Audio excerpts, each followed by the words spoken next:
Next time you watch that movie, there's a scene where Mox in his first start, he runs like a 60-yard sick touchdown. Yeah. They're playing a team called Waynesboro, I think. Yeah. And the other team is wearing the ECU Wolf Den or Wolf Pack jerseys. Are they really? White ones, yeah. And so he said he kept one of them. He got just a random number, but he tried to keep 13 because he wanted Joe Canes, and it wasn't out there. But he's got one. I'm sure the 99 was gone too, and the 55 wasn't. Yeah, he got number 18 is what he said he kept. 18. So. No, what was Alvin? Alvin Mack was 54. 55? 52. Okay. 52. It's 50, yeah. I told you, I think I told both of you guys, I'm friends with the guy who played the center on that team. I'm friends with him on Twitter. That's what you were saying. Yeah, he's big into like powerlifting. I guess he used to coach. He was a powerlifting coach or a strength conditioning coach at a D2 or an NAIA school. I can't remember which, but he got out of coaching, like opened a gym, and he trains football players now. So yeah. So did you guys? So for the listeners that obviously are just catching on, it's been a minute. Dom had the awesome experience of going to the honor of going to what? So you viewed the movie? Yeah, they did a screening for this is going to make you feel old, 25th anniversary of the movie. Yes, I'm old. We're all old. 25 years this past January, and they did it at House of Blues here in Dallas. They had It was called A Night with James Vanderbeek, or an evening. So did you guys watch the whole movie, or was it like a DVD commentary where he like chimed in on stuff? We watched the whole movie, and he was actually sitting in the crowd. And then he did a Q&A for about an hour after the movie, and then a meet and greet after that. So we got to meet him. We met him before the movie for about 10 minutes. Yeah. And then got our picture taken with him at the end. So. I follow him on social media, on like TikTok and stuff. He seems like a super down to earth like guy. Like I don't even know if he makes movies anymore. Oh, very authentic. Yeah. He's super nice. He had one of his daughters with him. He was just like the most genuine, nice guy ever. And one of the stories that I talked to him for a few minutes, and I told him the story because he's like, people always come up to me and tell me random stories. And I was like, well, listen, whenever I was playing, the first time I ever got a chance to run 2-minute offense, I'd never done it before. And, we completed a pass out of the backfield to the running back. I remember this very vividly, and everybody's kind of standing around, the clock's running, and it was a scrimmage game, but I'm like, clock play, everybody on the ball. Just like he did in the movie. And, everybody got on the ball, and we got the ball spiked, and it was great. And only one guy on the team knew what that was from. They're like, did you steal that from Varsity Blues? Because it looked exactly like it. No, not at all. What are you talking about? So I told him that, and he's like, dude, that is awesome. He's like, I can't believe that worked. I was like, tell me about it. Everybody just lined up. It was perfect. That's one of the all-time great football movies. That's one of the all-time great sports movies, I think, honestly. Like, it's just I know there's been so many people too that like I've talked to that every time talk to them about like, hey, what's your town like? What's your high school football like? And they're like, oh, it's just like Varsity Blues. Right. Like, oh, it's just like Varsity Blues. It's like, okay, it's not, right. But what's it really like? Right. That was like nothing's like that. Yeah, he said one last thing on this. Brent, you might remember the guys. I don't remember him. Tony, you might too. Peter, the quarterback from Texas in 1989. Oh, who was this? Yeah, I know who was a stunt double. I can't remember his name, but I know who you're talking about. Yeah. Peter, let me see if I can find it real quick while I'm looking. I guess this guy never lost to OU. Peter Gardere. So I think he was about 10 years older than the cast when they were doing the movie, and he said that this guy would take them out in Austin because they were at this terrible divey hotel, actually motel, way out, in the suburbs of Georgetown, and they would go into Austin with this Peter Gardere guy, and he was like, dude, this like seas would part when this guy would part. If he never lost to OU, he's never bought a beer in town. No, never will have to. Yeah, but he said he was like the most nice guy ever, and like now he lives in Austin, and he's seen him a few times, and yeah, he's a cool dude. It was a cool experience. So yeah, I enjoyed the hell out of that. I would have gone. I mean, honestly, like I would have gone just to watch the movie. Like, right. Moxon be damned. I would have just gone to watch the movie. Like, I remember watching that in theaters. Like, all right, he's here. You guys ready? Mr. Ridgeway has arrived. Uh-oh, here we go. Oh, man, there's my guy. Look at this guy. Let's get him in here. Is he gonna get the? Is he gonna know how to unmute it? Baby. Come on, baby. You guys. Well, I wish I can't control it, so I can't unmute him. It's like Chuck Norris. If you can Chuck, see if you got a Windows, computer, we're unmuted. Oh, there he is. There he is. Oh, man. Guy, man. Jeez, looks exactly the same. What's up, Chuck? Gentlemen, how are you? Say, congratulations, man. Well deserved, big honor. You definitely. It's about time.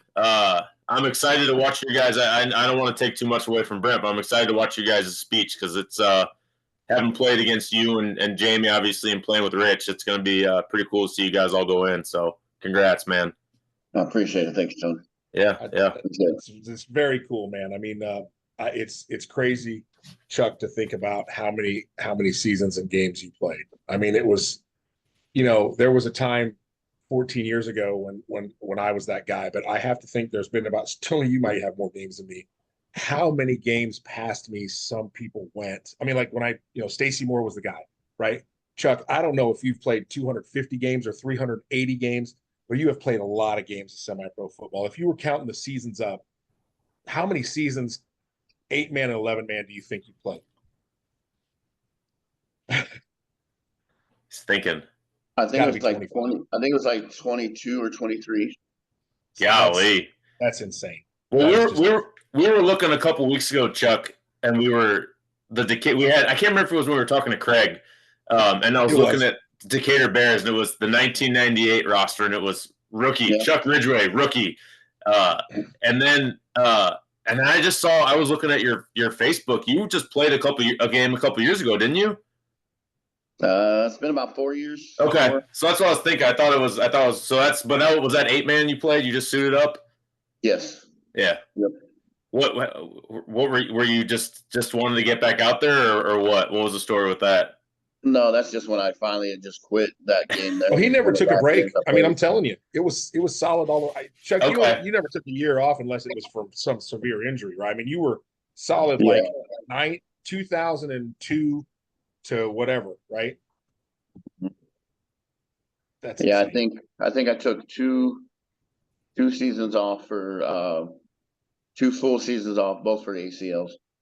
Yeah. A good reason. That's a pretty good reason. That's a pretty good reason, I think. Yeah. Well, I played one season with a torn ACL, so I didn't think it would be a good idea. Who were you with when you did that? I was with Decatur Bears. I tore my first ACL in 90. It would have been the 99 season. Okay. I tore it in a championship game against Springfield, I think is who it was. Were you Brent? You were playing. Was that? Yeah, you were gone that year, weren't you, Brent? No. Yeah. So those were I didn't meet Chuck until the Outlaws. I didn't know him if we played the Storm as the Bucks in the old red and black Bucks. Yeah. I remember Chuck from the 03 Outlaws. Yeah, that was the first time I remember Chuck. Yeah, with the Twin City Storm. With the Storm. Yeah. Yeah. That was a good team too, man. They had some talented guys. I remember those were 2 dogfights. And you guys had a bunch of guys from Illinois Wesleyan and a couple normal guys. Those were good squads. Famously, that was the game after the mid-state steel high ankle sprain I got when George got tackled into me, that me and Willie Hedden were both hurt and on the sideline, and we both managed to get thrown out of the game on the sideline and had to go sit in the car. That was up at their place at the fairgrounds. I'll never forget it, dude. You were sitting in the bed of your truck, just absolutely hammered, I think, just talking trash to everybody. Me and Willie had a good time on the way up. Dom, yeah. I think the first time I ever met Chuck was probably on a delayed blitz. If I had to bet, because he never looked like he was blitzing. Several times, buddy. Yeah, never looked like he was blitzing, so I would kind of like look away, and then all of a sudden you feel it's like, what the fuck was that? So great at disguising them, and man, always there to help me up after you knocked me down too. So I always appreciated that about you. Thank you. Thank you. I appreciate that. That means a lot. Yeah. I mean, it's kind of it's the crazy thing about semi-pro ball, and Chuck, there's with all the respect in the world, there's always something that would make you doubt somebody's ability that you might play. I mean, it might have been age with me and inexperience. Dom came from being a backup to a starter. Tony fought the size thing every time. Chuck, you were like a Shane Benson, right? Like, if I lined up 100 people and they said, "Hey, which is the middle linebacker who will fucking knock your dick in the dirt?"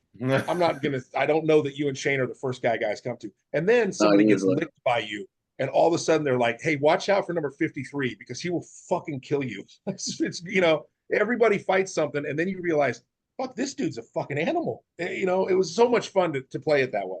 Yeah, it was a good time. Yeah. What we always talk.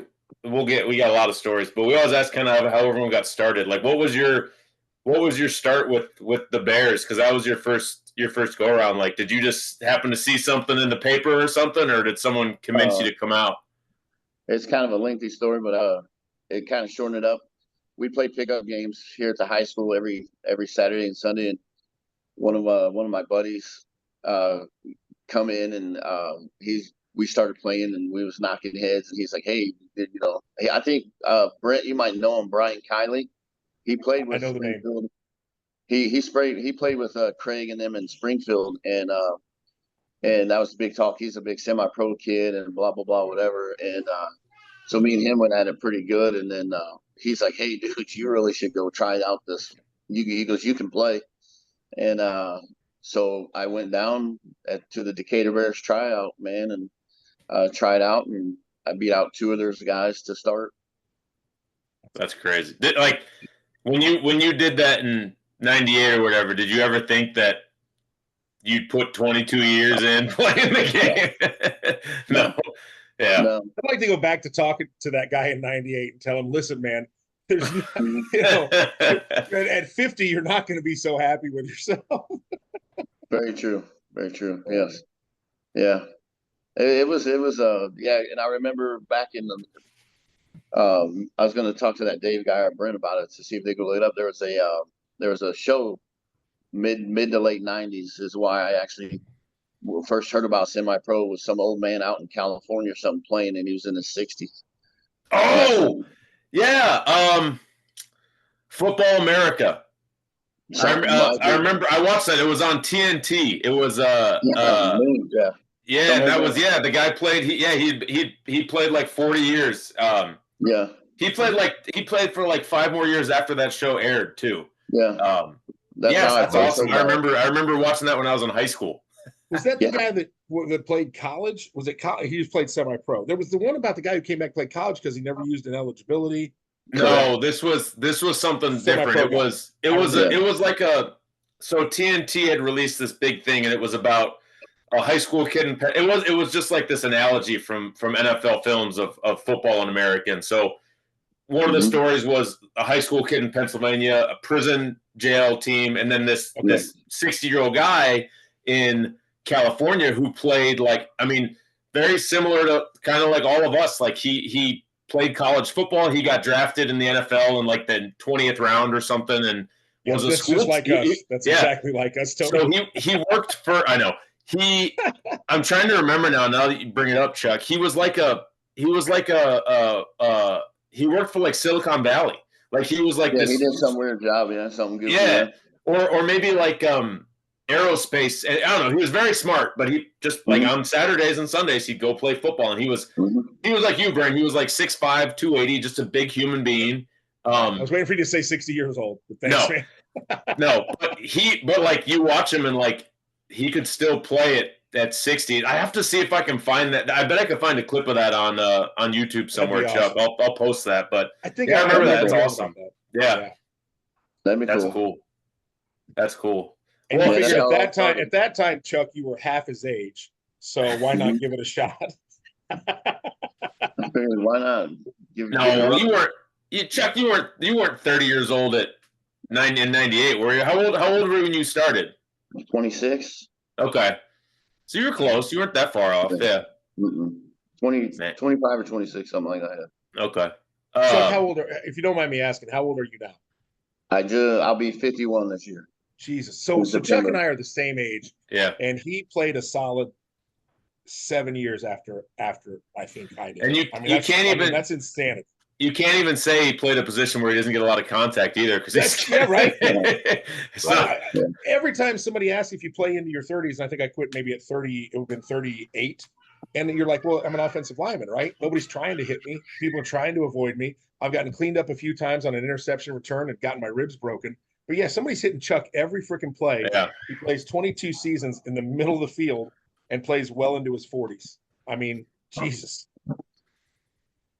Here's to you, brother. Hey, it's if you got it, man, you got it. It's. I mean, I'm sure your body's probably falling apart now a little bit. I mean, all of our bodies are falling apart. Like, let's be honest. Like, we all had little bits and things. And I mean, I started wearing the knee brace later on, and I know Chuck, you were always doubled up on the knee braces. But Yeah. I mean, I'm sure there's parts of you that you wake up some mornings and say, "What the hell was I thinking?" But I mean. I know we all got those. Dom's got shoulders. Brent's got ankles and hips, and yeah. So concussions. Hey, Chuck, what was your football history prior to semi-pro? College, high school. What was your history? High school. Yeah. And the funny thing is I never played linebacker a day in my life before I started playing pickup games. Really? I was like, man, yeah. What did you play? What were you? I was a nose guard. Oh. No, really? Yeah, but so you're still kind of right in the middle of things. Yeah. Mm-hmm. He got away with what every single nose guard in the world tries to get away with, and said, "No, I'm a middle linebacker," and he sold it so well. Yeah. Every defensive lineman in the world, every offensive tackle wants to play tight end. Some of them can sell it, some of them can't. Chuck said, "No, listen, man, I've been on 2 feet my whole career," and he was so good they bought it. Well, and that's a lot of times. I mean, if I know we played against you guys, but in Tazewell, and a lot of times if we go to a different defense, I would go down as a nose guard in the defense we would run with me and Shane. Yeah. Mm-hmm. 4-point stance. 4-point stance. Man, yeah, it's fun, but that's kind of like. I mean, that's funny, like how semi-pro works like that. You get guys like, I mean, like we talk about Dan Eck a lot. Like Dan Eck was a wide receiver in high school. You know, it's very, very, very few of those guys kind of end up. You adapt and you kind of fit the role you're needed. But that's cool. What's Chuck? So Chuck and I we got to play a few years together with the Foxes. Chuck and I always had a running gag because Chuck and I both chose a very unique number. We're both 53. And so I think one year he got it, one year I got it. We always kind of went back and forth with it a little bit, but it was always fun to kind of look across the ball and see another 53 who, you know, we're kind of built the same. Back then I didn't have a lot of hair. You know, I didn't have a beard back then. So it was always cool, but we always Chuck and I always gave each other shit about the number 53. So I thought one time me and you had a couple conversations about it, and you basically told me, "Too bad you was there first" or something. I think I did. Yeah, I'm sure that sounds like me. And I was like, "Oh, okay, that's logical. I guess it's valid." Right, because I think the one year that we were really good, you were like, I don't know, you were like 19, or you just took whatever number you got. I think. Yeah, I wore Shane's number. Yeah, and then we're still just because you got to play. I think that was the year we played the Steel or beat the Steel. Mm-hmm.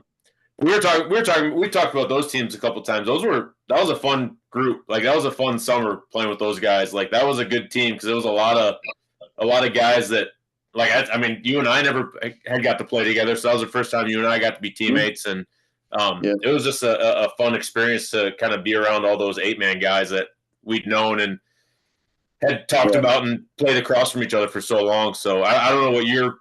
You know, I don't know how many years you played, but I mean, you had fun playing with those guys? Oh yeah. I played, well, the one year that they went to the championship game or whatever was the one year that was one of my ACL years that I tore my ACL. Oh, okay. And I played most of the season, and I think it was getting too hard, and I just I just wasn't good enough to be on the field physically, so I said, Chuck, don't take that personal. Nobody is. No. Yeah. I think they played 18 that year, maybe. Okay. Yeah, I don't think a lot of people can play with a torn ACL, Chuck. So the fact that you played any games with it's pretty pretty impressive. I'll tell you what, they probably had to drag him out of the huddle. I mean, that's a true story. Dom, did you ever get a chance to play with Chuck? I'm assuming not, because you were out. Yeah, we played against each other a lot. Tazwell, who did you play for? Did you play for Metamora before Tazwell? No, Tazwell was only Tazwell. Then I played for the Vipers and then the Hawks. 8-man. Okay. Gotcha. I remember the Tazwell ones. Yeah, with a lot of Tazwell games we played against each other. Yeah. Chuck, I never got to play with him until that Red Devil season where 2 other people on this podcast were actually on the roster. But I played one game. One game. You did, but I always wanted to play. I mean, listen, Chuck was. I mean this in the most respect possible. Chuck, you were me on defense, and I felt like I was you. I mean, I really did. Nobody loved the game more than Chuck. Neither of us ever played a down of college football. You know, we both played high school football. Both of us played a long time, and we're the same age. You know, you started a little later, played a little longer. That year was tough because we didn't have a ton of players, but you think about all the guys. Chuck loved this freaking game. God dang. I mean, if you're 0-9, he's going to show up and he's going to play hard. If you're winning the championship, he's going to show up and play hard. It's a good thing that you tore your ACL that year, that 05 year or whatever. I mean, you probably ended up with a steal. I don't know if you're still been with the Storm by then, but they were so flush with linebackers that Tumbleson had his guys, and even Troy Helton didn't start. So I mean, you'd have been playing nose guard again. Tell you that much. Yeah, probably. He probably would switch his defense up a little bit. Yeah, but I love. I mean, Chuck was just a guy who loved it. I mean, lived for every Saturday. Never looked at the stat book, but God, if you played against him, you knew he was there. I mean, you just knew he was there every play, lighting somebody up. Brian Davis, biggest man I've ever known to hit people, says the hardest hit he ever took, I think, was from Chuck Ridgeway. I love Brian to death. I probably played against him with more bad intentions because I just knew that he was coming for me, but we loved each other, and no matter how hard I hit him, I helped him up and talked crap, and he did the same to me. And I just think there's a pretty good story about how me and him actually legit met. But yeah, well, let's hear it. Yeah, I was just saying we got time. This is the kind of stuff we love hearing, man. Well, it was with the Storm. The first year we had the Storm, which was 04. And everybody kept saying, "Oh, we're bringing in this big fullback." He was at the Bears practice camp and all this, and just a great big guy. And I still had a little bit of an attitude and a chip on my shoulder back then. And I said, "Well, I don't care who it is. I'm going to give him what he's going to get." You don't just And Brian can, because we talk about it all the time. That was probably one of the hardest practices I've ever had was against him. And he's had against me, and he showed up to practice, and he's physically imposing person. He's big.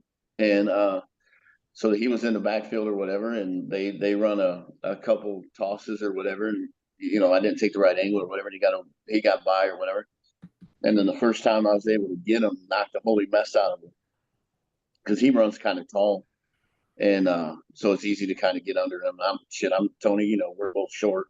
Yeah. So it's easy for us to get under somebody, and just hammered him, put my hand out, helped him up, went back, and we just beat on each other the entire freaking 2 hours of practice, man. And been basically brothers since then, man. I patched up his calf when his calf tore open on the sidelines. And, oh man. Yeah, Brian's a good dude. Love him to death. Do anything for that man. Yeah. He's in the circle. Brian's one of the guys too. Everybody on this podcast loved it more than anything in the world. Brian's one of those guys. I find it interesting that you wore number 19 for a while, because I think Benson's still taking credit for half those stats. So yeah, I the only 2 people that I wasn't able to wear, I actually run out of time, because I wore Benson's with the Foxes, and then I wore Davis's number with the Lions. I didn't have a chance. I was going to wear yours and Rob Fountain's, but I never got a chance. So there's still time. There's still time.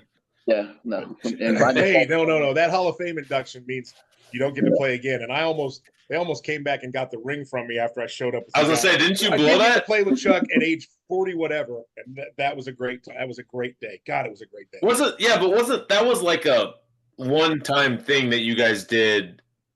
And that was you guys played a indoor game, right? Yeah. Yeah. Against the they might have been the Roughnecks at the time. Roughnecks, yeah. Roughnecks. And Chuck will remember it. It was fun. I mean, Brian called me. He said, we got these guys lined up. Of course, Chuck's name's on there. He's still playing, and I'm like, God, it's been 4 years.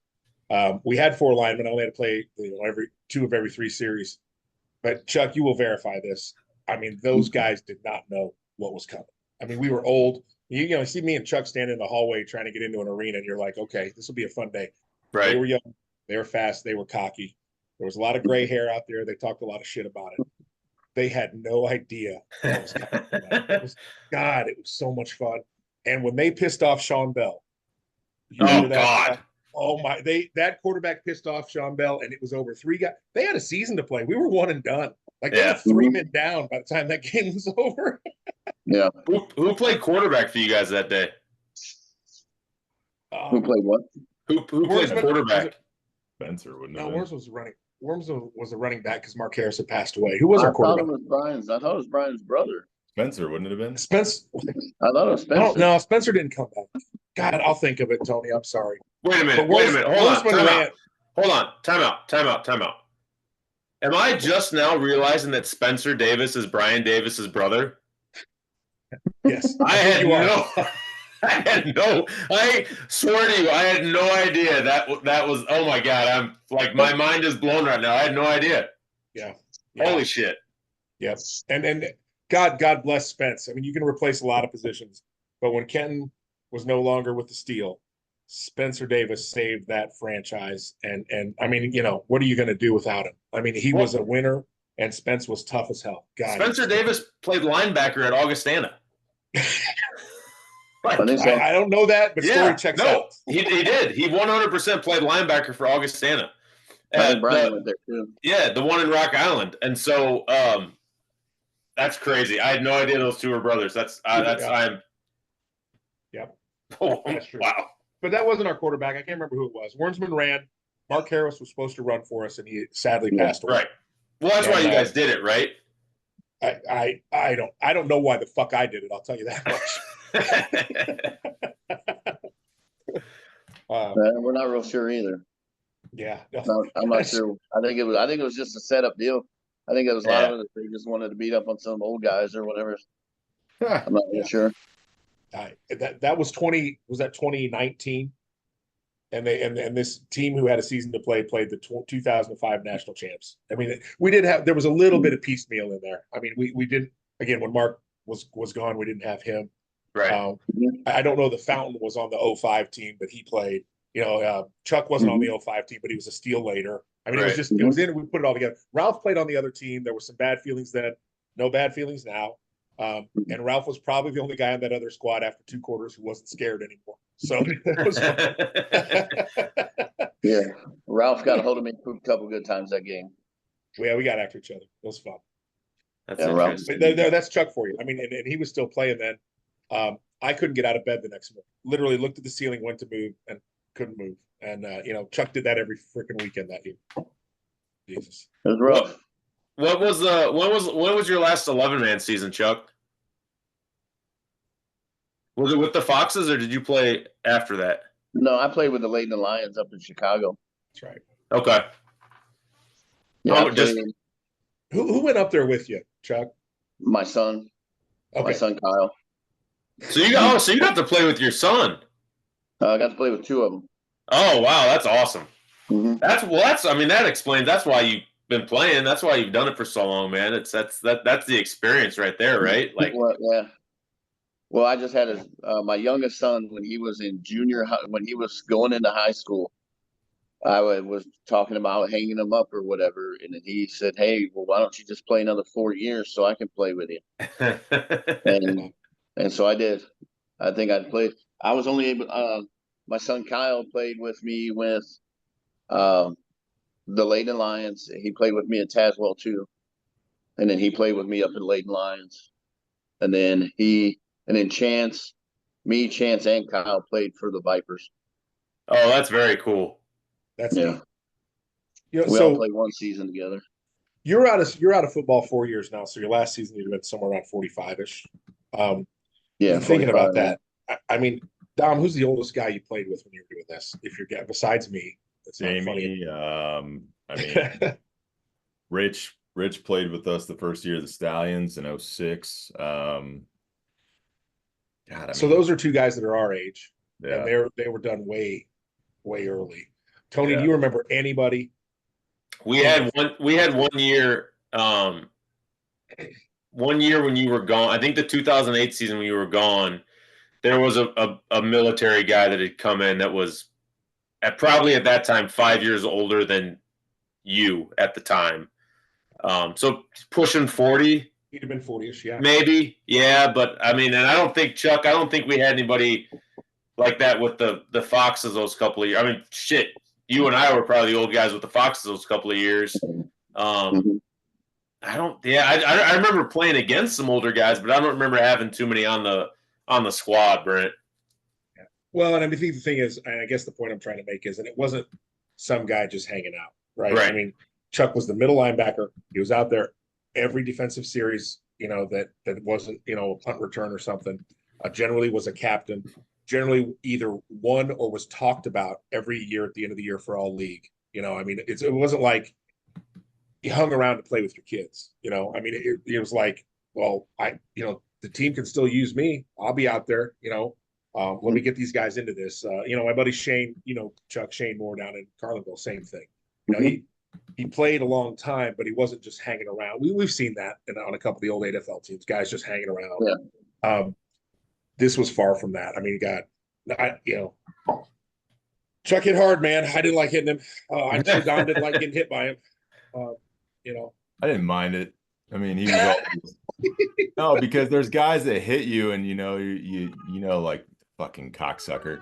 And then there's guys that hit you and you get hit and you're down and they're sticking their hand down to pick you up and play with respect and you enjoy competing against him. And that was always Chuck for me. I mean, he was always first class every time I played against him. What I'm hearing is he was never late. Never late. Really, I honestly, I don't think he ever was. Honestly, he did a lot of weird shit, but like when I say that, I mean like just to throw me off, right? But like, it's a little bit of a chess match, and it was always fun. But no, he was never late. He was always classy. He was always, like I said, first guy to help out. He was a problem. Well, you played a little center against him, Tony. I didn't play. I played guard very early, but Jesus Christ, sometimes I thought Chuck was going to wear himself out before the play started, running up to every gap, running back to linebacker, up to the other gap, running back to linebacker. Shit, Chuck. I mean, I'm like, God, how where's this guy's energy coming from? Does he have anything left for the play? Right, and that was the chess match that Dom's talking about. Like, we sometimes we could tell when he was coming, and we kind of would we didn't have to pucker up so much, but the minute you kind of let your guard down, he'd pop you in the teeth. That's for sure. So. Yeah. Had to be ready for that. Yeah. What's your favorite memory, Chuck? All the years you played.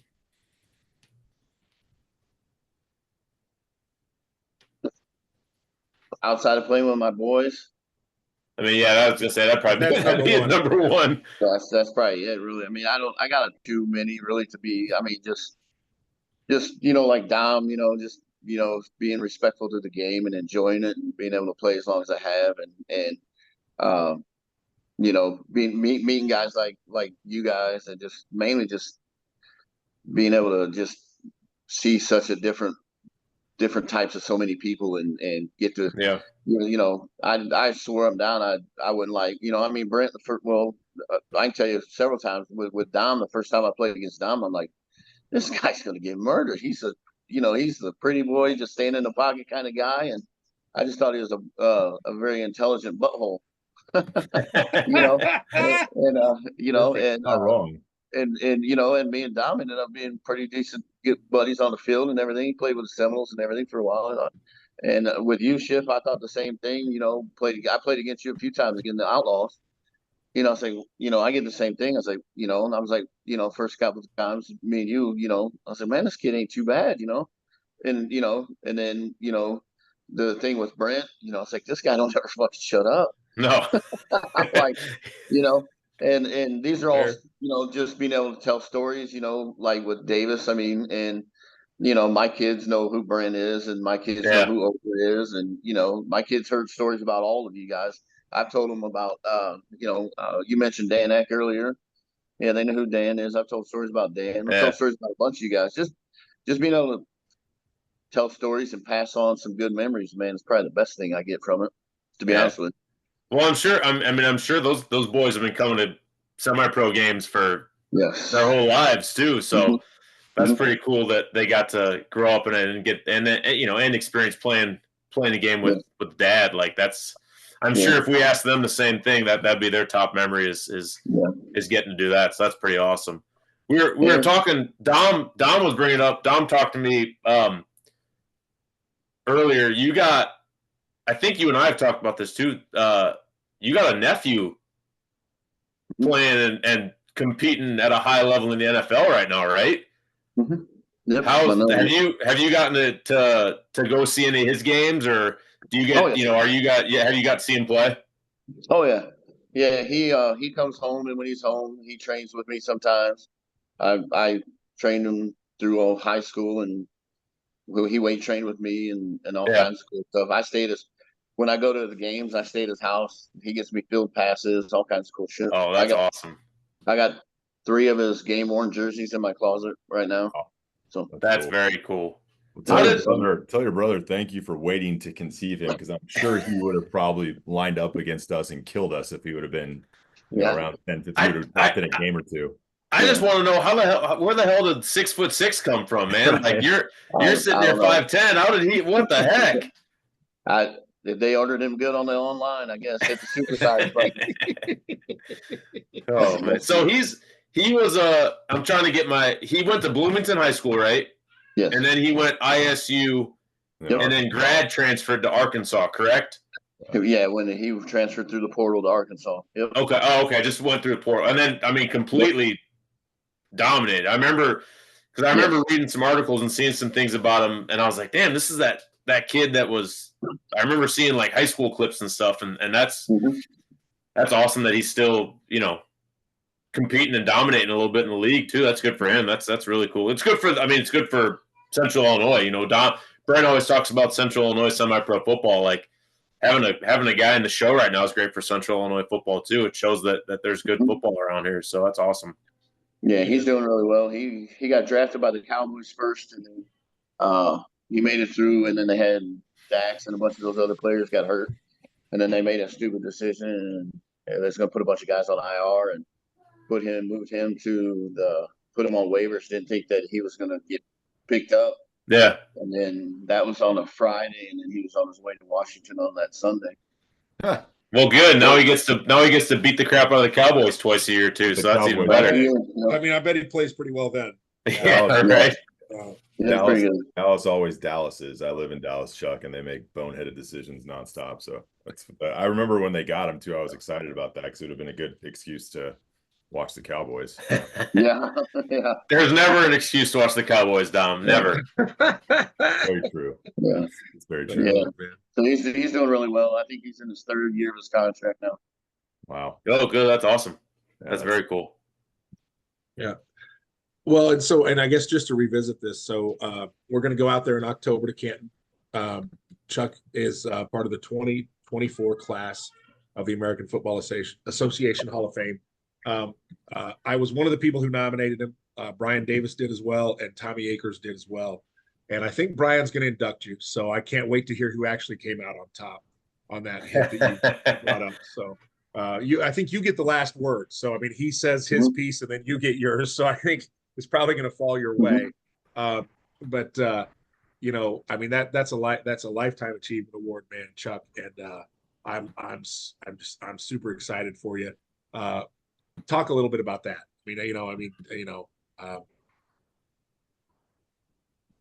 I'm not real sure what to say about it. It's something that 25 years ago or whatever, I would have sure in hell wouldn't have thought nothing of it. I mean, I didn't realize anything about it till I think it was that alumni game, Brett. You had your ring on, and you'd always wear as I like to do as you do, and clang them and stuff, and just aggravate my soul. So I asked you about it, and then you showed me, because I think you wear your 05, the Hall of Fame, and then I think there's one other one you usually wore. I can't remember. You usually wear 3, I thought. Yeah, Casino Bowl and all sorts of stuff. Yeah. Well, the Casino Bowls too. That's probably the AFL. I mean, I'm proud of that 03 one. Yeah, that was a big one. But, you used to make me polish those rings, Chuck, when I lived with them for my rent. I wouldn't let you touch those rings, homie. So I didn't know nothing that in the Hall of Fame or anything like that ever existed till I knew that you was in it, and I never followed anything about it. And then Brian told me he got in the year he did. And then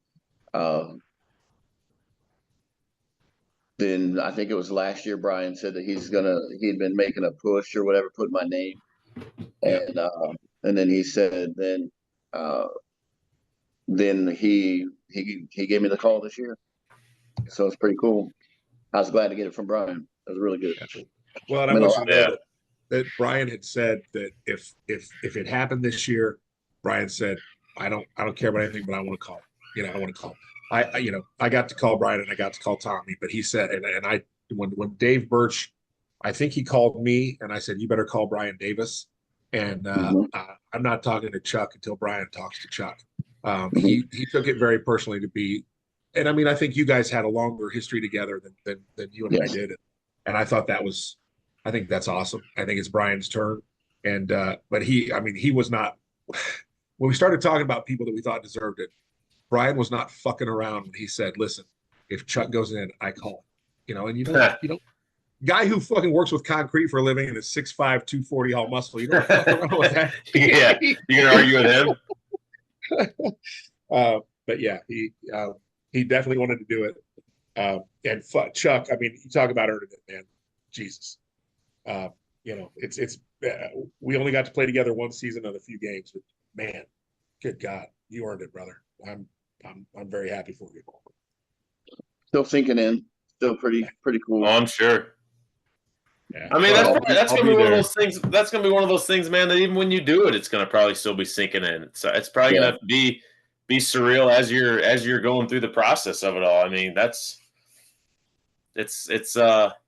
like Brent said though, it's much deserved, man. You talk about even take out the fact that you played 20 plus seasons.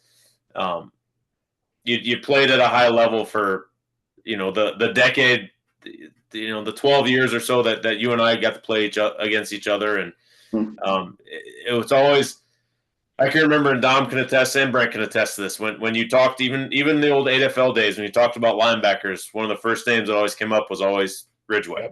It was always Chuck Ridgeway, and didn't matter what team you were playing on, it was always Chuck Ridgeway came up, and so that's a testament to the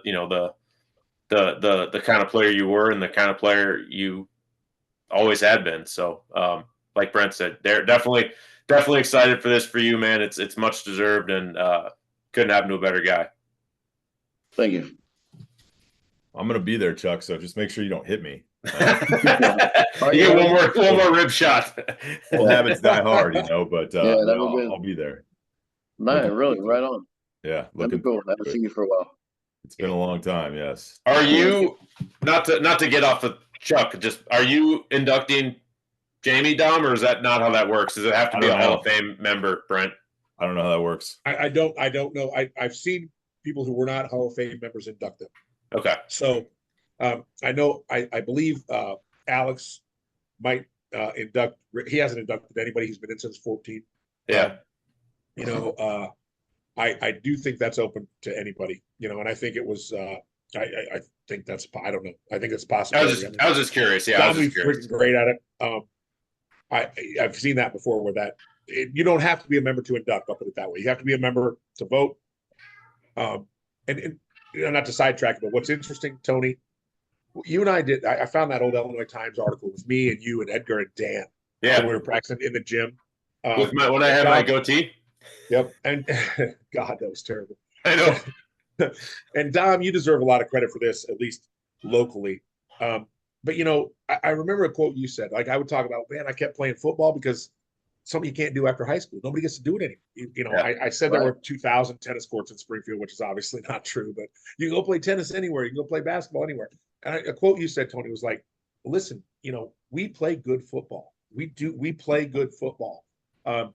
Dom and Dan kind of brought that to the center stage in Springfield. Sadly, it was a little bit short-lived because the Stallions kind of moved on, and it didn't work out that well. The Outlaws kind of took a step back or two before they kind of came back. But you look at this now, I mean, we now have players from the Outlaws, the Steel. Now we have a Twin City Storm. I mean, Decatur Bear, Chuck Meter, Craig Witz is in as a Bear. I mean, we're representing a lot. Nationally, it's starting to get some notice. Chris deserves a lot of credit for that. But it was good freaking football. I mean, I'll say it again. Whatever, I know Peoria has like a single A minor league affiliate, and maybe that's one thing. But whatever baseball, Jesus, they're playing up at Lanphier. All day long, I would put our football on par with that every single day of the week. Oh, yeah. There was good football play. There were world-class athletes playing there, and there were dedicated people who got better for 20 years. So it's nice to see that on a national stage. You guys dedicated a good chunk of your life to it. And as a quarterback, Dom, even though you kind of got pulled away to Kansas City, hey, the quarterback brings the notoriety, man. And, I mean, it just became a thing, and in Peoria, we started feeding into the Pirates, right? The Storm and then the Dogs afterwards fed in a little bit to the Bloomington team. It became something, right? And Chuck is just the latest, I guess, example of how on a national stage, the good football that was being played here is starting to be recognized. I love it. Yeah. No, I agree. Couldn't say it better. Well, I know you couldn't have, so. Fuck you. God, you're such a dick. You say this nice thing and they give you a compliment and then I didn't know what to do with it. Tony's first time in 25 years. Whatever. You should have known better. I know, I should have known better. God, I'm not complimenting you ever again, Brent. We're going back to me being your little that's awesome. I know brother you didn't want. It won't surprise me. 25 years from now, buddy, we're still doing this. I'll get one. I know. So, Chuck, I got a question for you, and we haven't done this before, but I'm curious. You played a long time. What was your biggest, I guess, team that you would get up for? What was your biggest rival? And then, Steel. Okay. Yes. And then give me a couple of guys. Throw some names out there of people you liked hitting. You? All of them. Yeah, right. The other color jersey. Yeah. They're from that team or just in general during your career. You always have those guys wars with. Was Chris Reynolds? Yeah. I loved doing battle with that gentleman. He was something. Yeah. Tony would give me fits quite a bit. Tony was hard to figure out. Chris Reynolds, he was just a big, good center. Yeah. Probably running back. Adele Hawks was pretty good. I enjoyed playing against Adele. And then fullback, obviously Brian. I probably had more collisions person-wise against Brian. Yeah. Brian's actually done the most damage to me personally.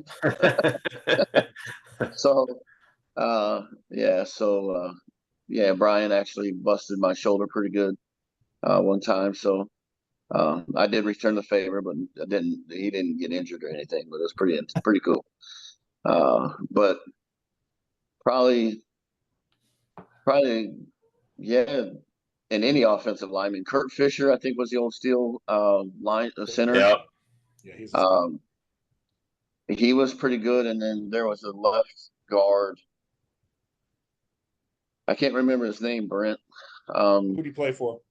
The Steel. For the Steel. He was in Oh, 05. it's Stefik. It's got to be Stefik, right? Stefik was a stud. He got some tackle and some guard. Yeah, I could only dream of ever. He was unreal. Then who was it? The Central Illinois Cougars had a bunch of good guys down there. Mm-hmm. There was some good linemen there for a while. Yeah, they had a pretty big fullback back there too. That was pretty good sized guy. Yeah. Yeah, but pretty much a lot of good guys. Those are probably the main guys, probably. Right. That, so we've all come on to here, Chuck, and kind of had our self-realization moment where is there a guy you wish you could go back and get after again because you feel like he got the best of you? I mean, I've got my Pat Marler, and Tony's got his Chris Rudolph. Chris Lipscomb. Lipscomb, sorry, not real Lipscomb. I'm sorry. And Dom's got everybody who ever hit him a half a step late. So is there a guy out there that just got you and you just wish you could get after one more time? That's a hard one. I've been got quite a bit. Well, you passed the test already. Then you passed the test. So I mean, I've been gotten quite a bit. I mean, man, to be honest with you, probably Ralph. Yeah. Well, who doesn't want to go out? I was going to say I'd go back and hit Ralph just for give him a rib shot if I could. I'd let him hit me again just to be part of it. Ralph or Rob Fountain. Rob Fountain used to give me quite a bit. He was an old Wiley guy too. But Ralph he's got me. But there's a run. He's got me a few times. He's got me a few times. Yeah. So yeah, probably Ralph would be one that I'd like to have a little bit more lead in my pants and be able to go up against Ralph. So yeah, that's Ralph's funny. got me quite a bit. Yeah, Ralph's got me quite a bit. We got to remember to ask that question of everybody. I know that's a good one. I like that, Dom. That's nice. It's a pretty good litmus test. Dom, I kind of cheated you there, but if there's a guy, but it's a pretty good litmus test to understand people who respect the game. You know, I mean, it's easy to say that, God dang it, this guy got me a few times. So, all right, Dom, since I cheated you, who's the guy? Man, are we talking like guys that picked me a lot? I mean, if that's the case, you call it, man. You call it one guy you either want to make a throw at or dodge a sack from. One guy. Troy. That's a good guy. Troy, I think I only got out of a sack. In fact, I know this to be true. I got out of a sack one time from him because it was a delayed blitz. I got out of it. He was down, and I hopped up, and somehow, scrambled instead of throwing the ball away or running. He still managed to get up and then sack me again. So you got 1.5 for that play. Yeah, that's about right. I probably did give him 1.5 for that. Yeah. Yeah. So, Troy was, kind of cut from the same cloth as Chuck, where it was, he was always first class. I mean, obviously different. Troy talked a lot, especially to me during games. I think he was trying to scare me, which he succeeded most of the time. He didn't have to talk, really, right? really gracious. He would help you up and talk to you afterwards. And I don't think I ever got away from him, whether it was open field or if he ever got a hold of me, he got me. So he would definitely probably be the one. And then obviously Asa got me one time when Tazewell came to the Italians and picked me 3 times in that game. I love it. Asa's a little turd. I mean, we won the game by like 60, but he got me 3 times. And I remember they put him in a quarterback late in that game, and he threw a pick to Swick, and Swick comes running over with the ball, and he goes, "I got him for you." I was like, "That's great. Thanks, Swick. Appreciate it." Yeah. So, but yeah, that would be my 2. Chuck, were you still with the Storm on that 05 season with that playoff game with the Steel and the Storm when the Steel ended up winning the national championship? Okay. I thought so. I didn't get you much because I couldn't even handle Hummel that day. So I thought you were there. And I'm still not certain that you had a great game that game. I'm still not certain that Hummel getting hurt didn't turn the game because I finally found somebody I could block. But you were everywhere, and They just told me don't worry about anybody but this guy because you can't fucking block him. But that was one of the best. It was like a 10-7 or a 14-10. It was some crazy close score. It was close. It was a one-score deal, I think. Yeah. To still go on and win one by a point against the Falcons and one other. That's how good that Storm team was. And I think people should probably notice that because we only beat Lafayette maybe by 2 scores. I mean, that's how good the North was that year. And that game, I didn't know that we were going to win it. I mean, you guys were up at one point. Late, we got some pass pro. I think we beat you guys earlier in the season that year. Yeah, that was when I was still playing for the Outlaws. Yeah, I think we beat you guys earlier in the season that year, and then we got that good game at the playoffs. I think we played back-to-back weeks or something. Like we had the final game of the season and then again, and they were both really good games. I mean, nobody will say the Twin City Storm, like it's kind of like the Outlaws situation, right? The Steel national champion, right? The Lions were in it every single year. Down south, Justice, Dupo, but the Storm kind of get lost in that mix. And they were really, really good that year. Really, really good, really good. I remember playing against those guys before that. I mean, they were. That was those 2 tough games. I think that was a well-ran organization for a lot of years. It was like one of those crazy NFL conferences where everybody's 9-7. I mean, you look at it; it was Steel, Storm, Lions, Outlaws. Fucking roll the dice, right? I mean, there was never a game that wasn't a great game. The Sharks, struggled, but outside of that you could literally roll the dice every game because it was always a great game. Yeah. Anyway, Chuck, congrats, brother. Yeah. I mean, it's great to see you. I can't wait to see you in October, man. I really can't. It's gonna be fun. Yeah, enjoy, man. Good, best of luck in your speech, and enjoy the weekend and all the festivities, man. And I'm gonna try to catch it online, so I'll be watching for sure. Thank you, I appreciate it, Tony. Yeah, thank you. Very well deserved, Chuck. Yep. Thanks for coming. Yeah, I appreciate you guys. I'm gonna go watch the fireworks. We'll see you, man. October, sir. See you guys. Thanks, Chuck. Appreciate you, man. Thanks, guys.